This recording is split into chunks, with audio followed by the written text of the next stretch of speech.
¿Cómo están? Muy, pero muy buenas noches. Bienvenidos, bienvenidas nuevamente a La Letra Chica. Volvimos, Jorge Tempol. Volvimos después de un domingo especial del de la transmisión de las internas. ¿Cómo va, Maite Sarasola? Muy bien, y volvemos con los dos temas de la semana, ¿no? Internas y plebiscito. Exactamente. Hablando del plebiscito, en el último tramo del programa, estaremos echando un vistazo a esa campaña paralela, llamémosle así, que se viene para octubre, más allá de las elecciones nacionales, porque la Corte Electoral validó 276.000 firmas, así que entraremos en ese análisis. Pero antes vamos a hablar sobre las elecciones internas y lo haremos de la mano del presidente del Frente Amplio, Fernando Pereira, ya que su fuerza política obtuvo más de 400.000 votos. Bueno, y el domingo pasado, con gran transmisión y muchas novedades, no solamente el Frente Amplio confirmó, su fórmula presidencial hacia octubre, sino también el Partido Nacional, horas después el Partido Colorado. Bien, estas y otras cuestiones electorales, debí decir. Ahora sí. Con el análisis ya de Oscar Botinelli.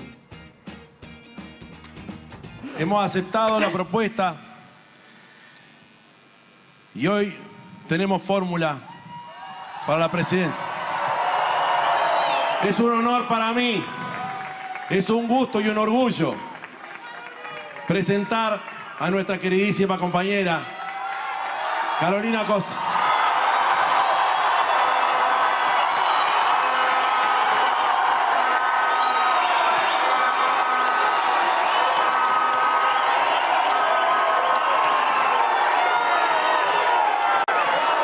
Y juntos, con Carolina, juntos con todo nuestro Frente Amplio, nos dirigiremos hacia la victoria, que será la victoria del pueblo uruguayo. He ofrecido a una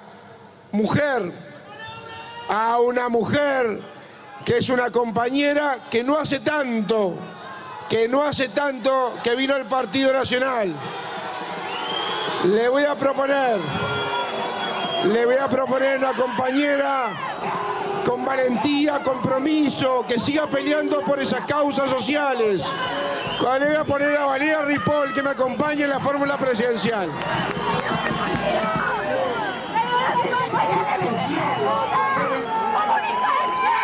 El criterio fue el del máximo consenso y la máxima unidad, y todos estuvimos de acuerdo en que quien fuera el segundo era el vice. Lo bueno de todo esto es que yo no tengo que contarle a ninguno de ustedes quién es Robert Silva, porque todos en esta casa saben perfectamente quién es Robert Silva. No tuve ni tengo ninguna duda de que acabamos de sellar hoy la mejor fórmula que este partido puede haber.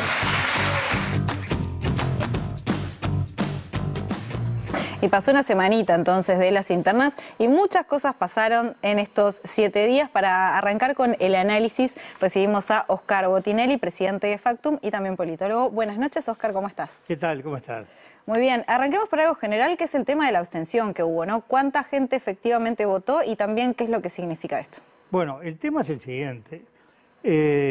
Todo el mundo festeja, celebra o no, como un círculo cerrado, como si hubiera votado todo el Uruguay. Y hay un dato que no va a afectar la elección de octubre, la de noviembre, pero que sí que es estratégicamente importante. Y es que cada vez vota menos gente en la elección que es voluntaria.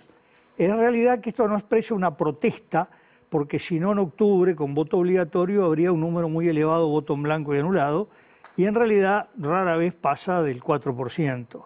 3,6, 3,7 fue las últimas veces, pero está implicando que hay una distancia entre el grueso de la gente y las dirigencias políticas. Las dirigencias políticas no convocan. Desde el momento que yo no tomo el porcentaje sobre habilitados, porque en realidad vota en voto obligatorio el 90%, porque tenemos alrededor de un 10% del padrón viviendo fuera del país. O justificando la falta por salud o pagando la multa. El electorado real a este momento, yo lo calculo en 2.490.000 personas. Sobre eso, la abstención equivale al 60 y algo por ciento, ¿no?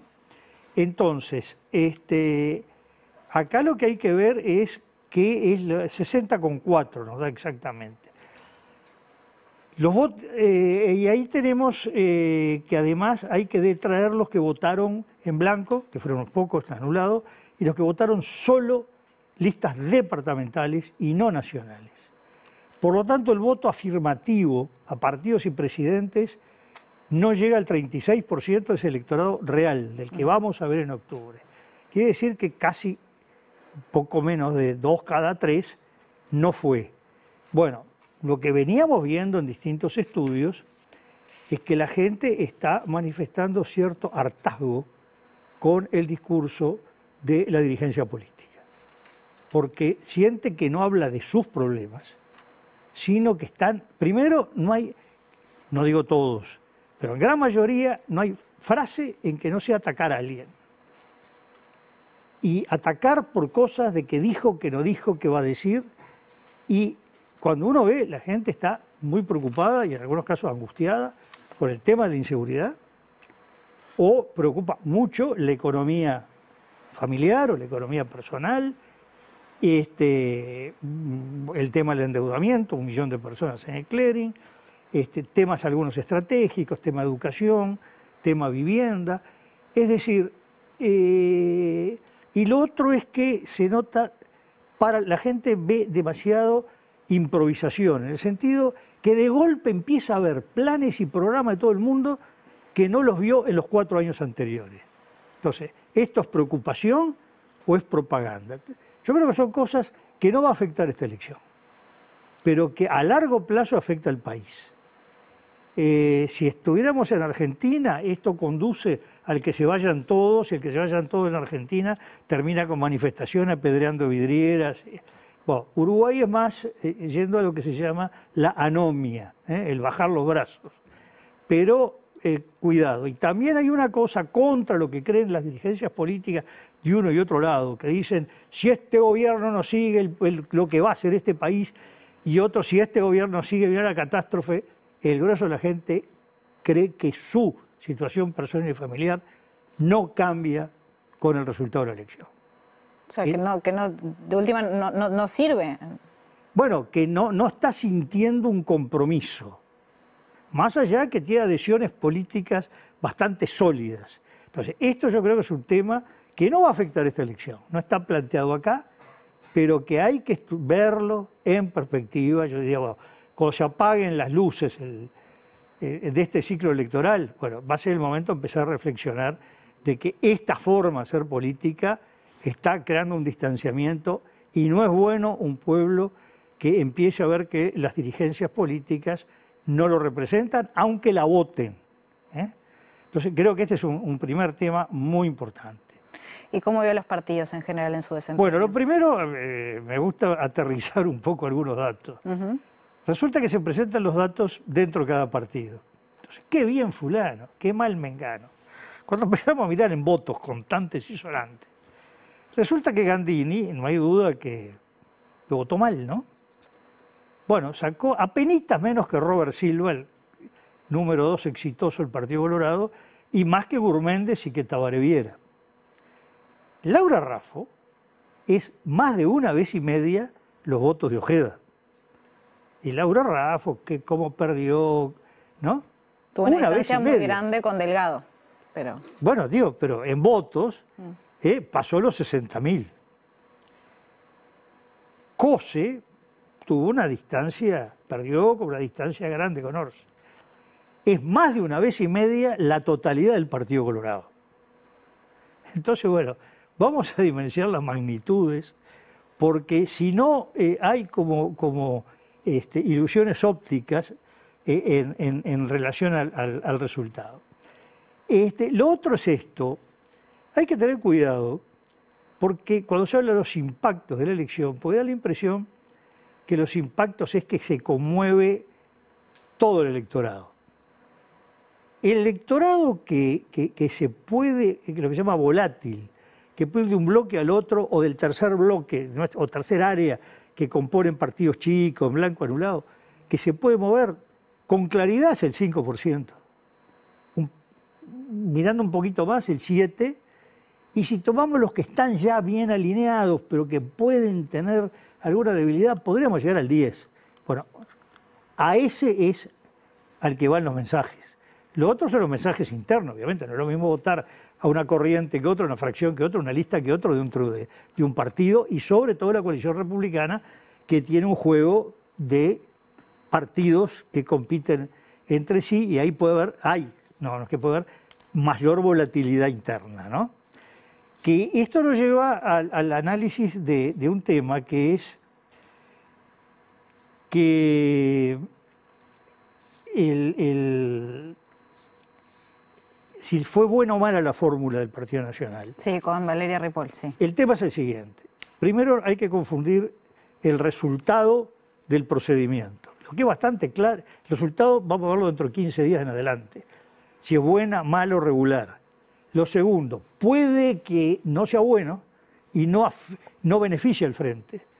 Que eso juegue dentro de la coalición. ¿Pueden migrar votos, por ejemplo, del Partido Nacional al Partido Colorado? Claro, que puedan migrar sentido del Partido Nacional al Partido Colorado, por ejemplo. No estoy diciendo que va a ocurrir.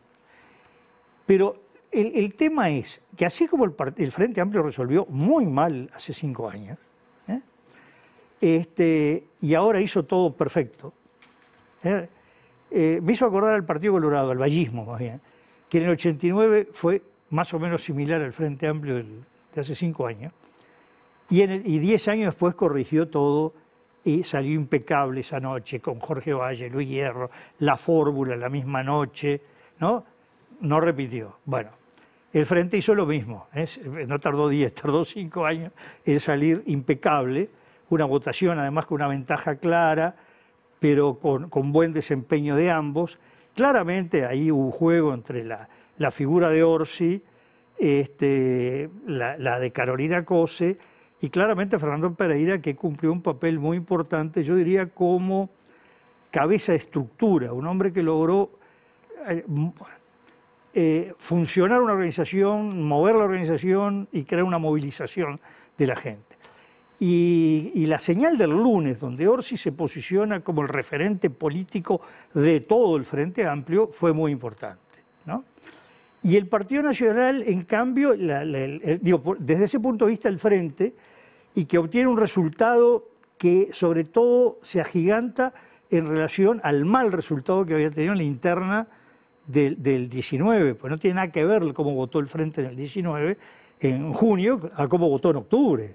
El Frente Amplio multiplicó de junio a octubre los votos por 3,36. Ellos habían puesto como objetivo superar los 400.000, ¿no? Bueno, ese objetivo se había puesto más en el verano y después se había silenciado, sí, porque en realidad había una idea que era muy difícil cumplir el objetivo.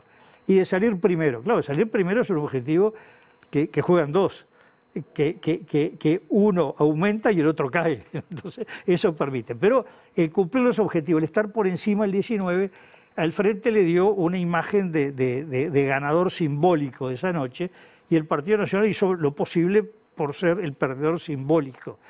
Dicho en términos de carrera, el Frente arrancó casi antes de que dieran la señal de largada, y el Partido Nacional se fue para atrás y empieza a recorrer estas 2 semanas a ver si llega a la línea largada, ¿no? Ahora, repito, esto va sobre un porcentaje muy menor del electorado. Pero desde el punto de vista simbólico es muy importante esa señal que se dio, que por lo menos el Frente Amplio tiene una dinamización de su gente, mientras el Partido Nacional va a estar por lo menos otra semana más antes de poder lograr una calma y una reactivación de la propia gente. Incluso hubo un mensaje que me parece bueno si hubiera sido dicho después, pero en la misma noche, cuando tiene que anunciar una fórmula sorpresiva y disruptiva, la mención a la calle Pou es como que el candidato presidencial ganador necesitaba señalar algo que le diera fortaleza. De hecho, él cerró con eso, o sea, en el medio dio 3 noticias, sí, en el medio estuvo Ripoll y cerró con la noticia de la calle Pou. Bueno, exacto, a mí me hizo acordar, bueno, uno tiene recuerdos un poco más viejos.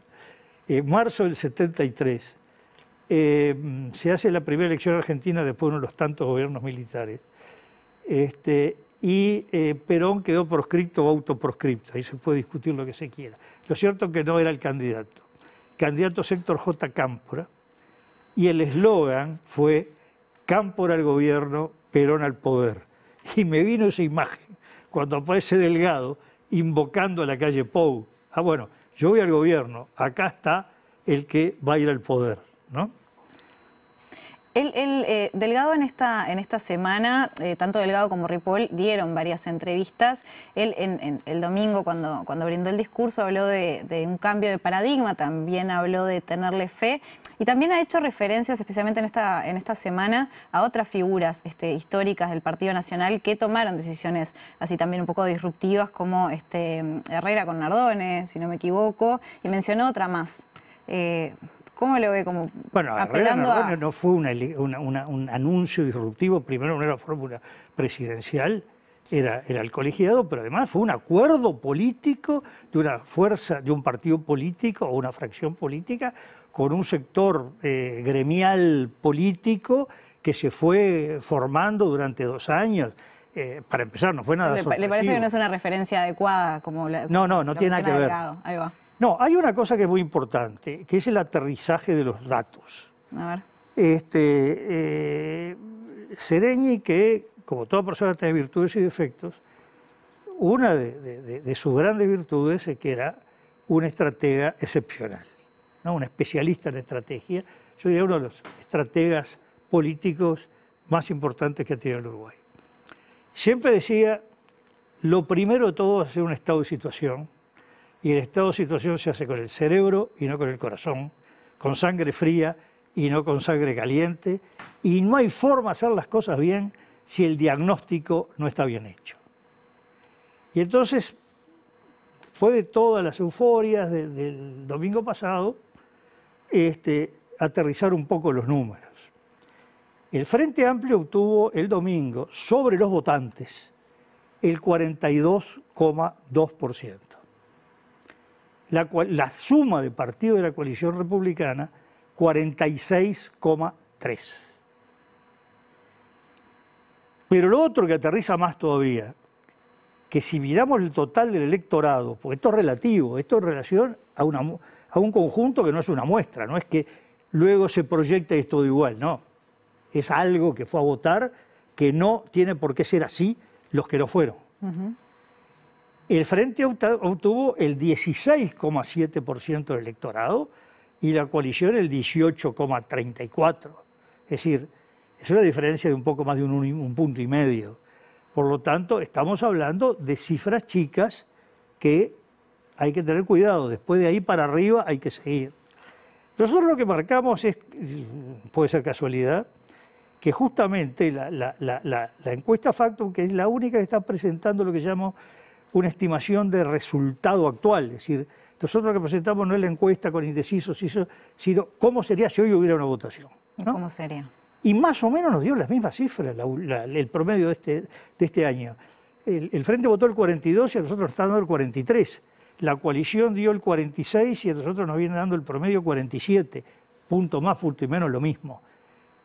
Estamos viendo que hay un paralelismo, no establezco causa-efecto, ni que esto es lo mismo, pero hay un paralelismo que algo puede querer decir y es muy importante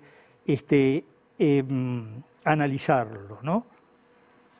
Bien, y entonces si nos metemos en lo que son los partidos y las fortalezas y debilidades que tienen, ya habiendo pasado esta semana y ya teniendo estos números sobre la mesa. Claro, acá es muy importante varias cosas. El primero,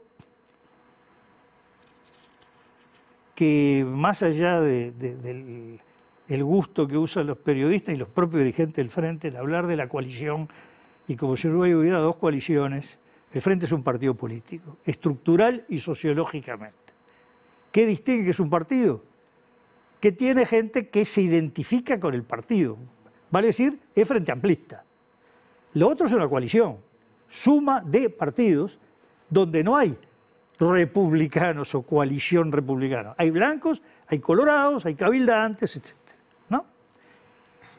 Y esto no es menor. Y lo otro que no es menor es que la coalición republicana tiene 2 debilidades que son fortalezas del Frente, que no tienen que ver ni con ideología, ni con actitud, ni con los hombres que tiene, sino de estructura. Una sistémica y otra sociológica. La sistémica es, las bancas se adjudican entre los partidos Si después van a hacer una coalición o no, no tiene nada que ver con la adjudicación de banca. El sistema, la adjudicación de banca es media complicada, pero el método que se usa en Uruguay, que se inventó hace 130 años por un belga, Victor Dont, tiende a favorecer a los más votados. Y la coalición, al tener 5 partidos, tuvo 5 la vez pasada, vuelve a tener 5, tiene el riesgo de muchas pérdidas, que está por alcanzar una banca y no le alcanza uno y el otro. Tanto es así que, mirando el escrutinio 2019, suponiendo que los votos eran los mismos, si hubiera votado todos juntos, separados, que son hipótesis muy difíciles de sostener, pero si hubiera sido los mismos votos y votaban como un solo partido de la coalición, sacaba un senador y un diputado más que los perdía el frente. Entonces esto es muy importante tener en cuenta esta debilidad estructural, sistémica. Y la otra sociológica. Al balotaje no va la coalición y el frente, va el partido más votado de la coalición y el frente, va el Partido Nacional y el frente. El frente es raro que tenga disidencias de votantes, en términos masivos, porque va el frente amplista. Y del otro lado van los blancos, que también es raro que tenga disidencia. Pero los otros partidos que quedan afuera tienen que ser, no es automático, tienen que ser reconvocados.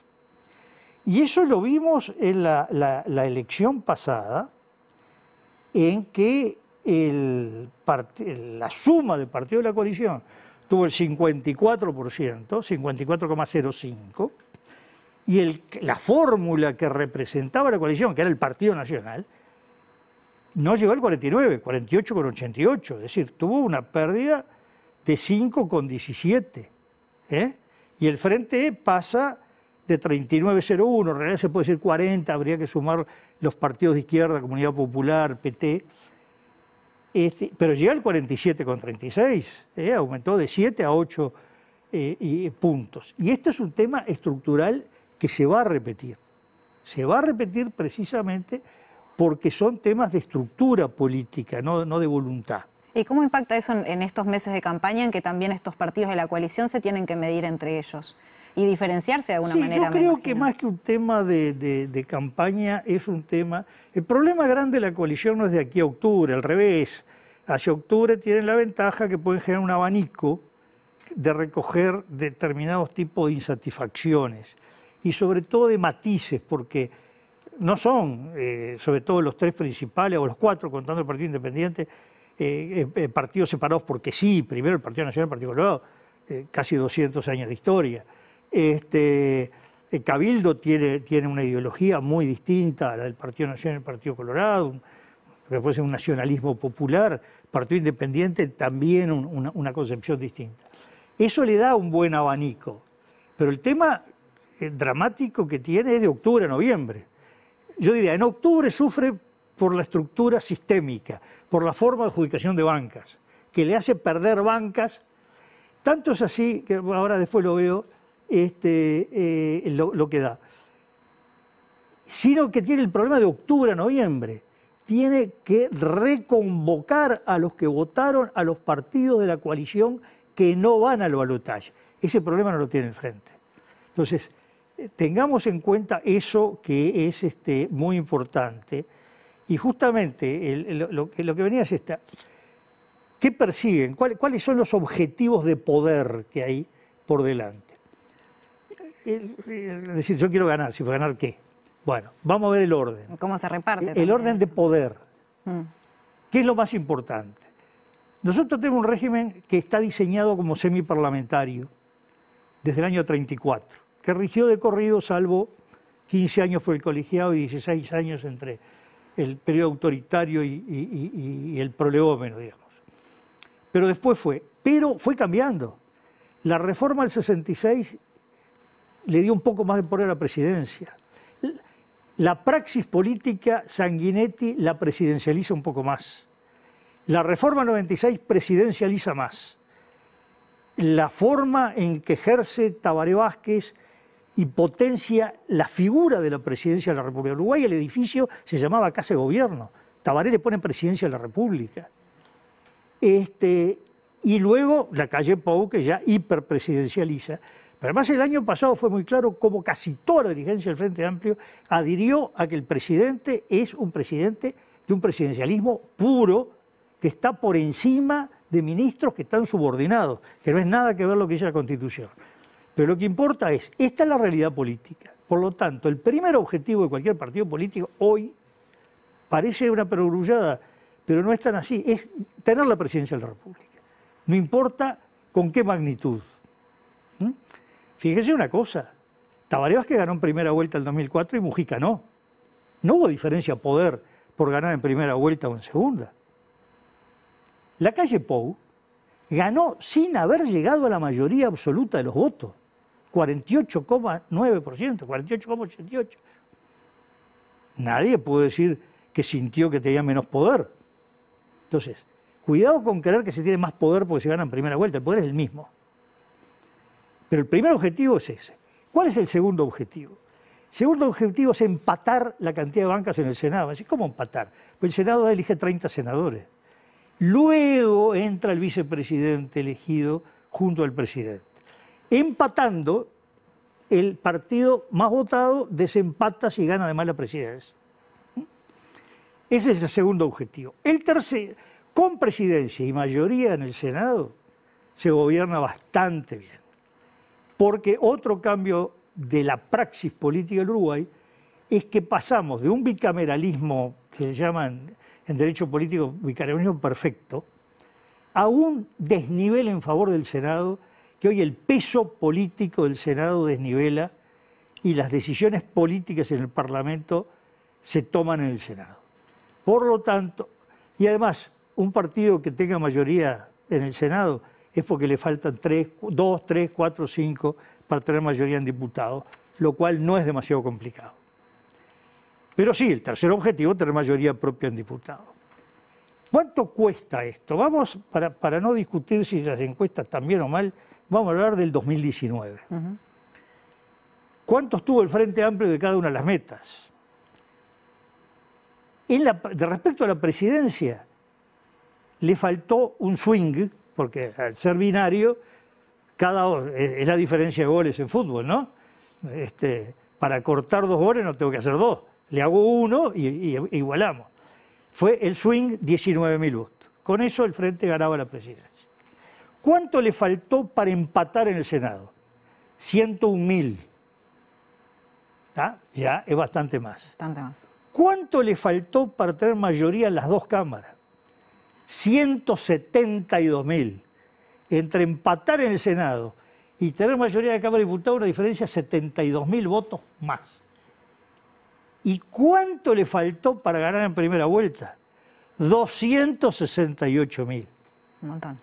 Entonces el tema es que una vez que se tiene la posibilidad de presidencia de la República, el empate en el Senado, que quiere decir mayoría al ganar la presidencia, y mayoría en la Cámara de Diputados, pelear 100.000 votos más solo para tener la cocarda de haber ganado en primera vuelta, que además no sirve para nada ganar en primera vuelta. El que gana en primera vuelta lo que tiene es un senador más, pero tener 16 votos, 17 en el Senado lo mismo.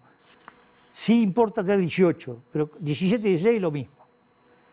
52 diputados lo que da ganar en primera vuelta. Entre 52 y 50 lo mismo. Salvo que, bueno, diga, sí, pero yo tengo gente desleal adentro y quiero tener aire. Bueno, pues ese es otro problema. Estamos hablando de los partidos jugando compacto. Por lo tanto, no he logrado que alguien me explique qué importancia tiene la primera vuelta. Además se demostró, tanto es así que se decía esto, los adversarios del Frente en el 2006, 2007, el Frente ganará de vuelta, pero no en primera vuelta. Y yo escribí un artículo de divulgación académica que lo titulé provocativamente, ¿a quién le importa la primera vuelta? Y decía, si alguien tiene mayoría parlamentaria en las 2 cámaras, no hay forma de perder el balotaje.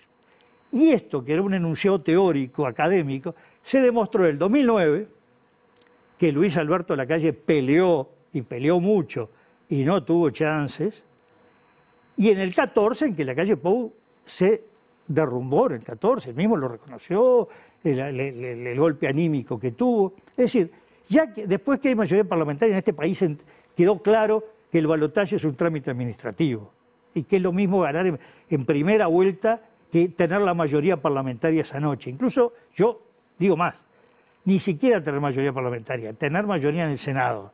Ya con eso casi que el partido ya está liquidado, ¿no? Yo creo que esto hay que tenerlo muy fuerte. Y doy otras cifras. Mirando, por supuesto, las encuestas que hace uno, veo que mucha gente en el Frente se preocupa. No, porque dan que está por encima de la coalición del Frente. No, el Frente está encima de la coalición. ¿Saben cuánto tiene que estar la coalición por encima? Perdón, no es la coalición, la suma de partidos de la coalición, que son partidos distintos, que las bancas las obtienen por separado. Para igualar las bancas en el Senado, los partidos sumados de la coalición necesitan estar 5 puntos por encima del Frente. Recién superan el Frente si pasan de 6 puntos de diferencia para arriba. De repente en 5, si entra el Partido Independiente, puede lograr 16 senadores. Si no entra, en 5 puntos por encima de la coalición del Frente, hay empate en el Senado. Y en el balotaje, lo que estamos viendo, que para que haya paridad hacia el balotaje, los partidos sumados de la coalición tienen que estar 9 puntos por encima del Frente. Es bastante. Es mucho. Entonces, esas dos preocupaciones que veo, de ganar en primera vuelta y de estar por encima de la coalición, son muy lindas para las concardas, las cintas, pero para los votos contantes y sonantes, los resultados prácticos, no le veo sentido. Muy bien, Óscar Botinelli, seguiremos hablando de cómo se va a ir desarrollando esta campaña. Si me permitís, dejé claro. profeso, porque creo que era muy importante enfocarnos en la elección política. Hay todo gran tema en sí mismo y de interacción con la elección política, la elección de cargos políticos, que son los dos plebiscitos. Porque ahora ya hay 2 plebiscitos convocados. El de reforma de la seguridad social y el de plebiscito de la reforma de la seguridad social, que tiene la particularidad de crearle complicaciones al Frente Amplio, y un plebiscito donde ahí los alineamientos son, llamémosle, perfectos, que es el de los allanamientos nocturnos, donde el Frente Amplio está de un lado y la coalición republicana del otro. Pero es un tema para largo análisis. Otra entrevista. Y para otro... Sí, además hay más tiempo, si se quiere, para analizar los plebiscitos, ¿no? Con gusto estaremos hablando de eso, Óscar Botinelli, muchísimas gracias. Quédense que ya seguimos con más Letra Chica.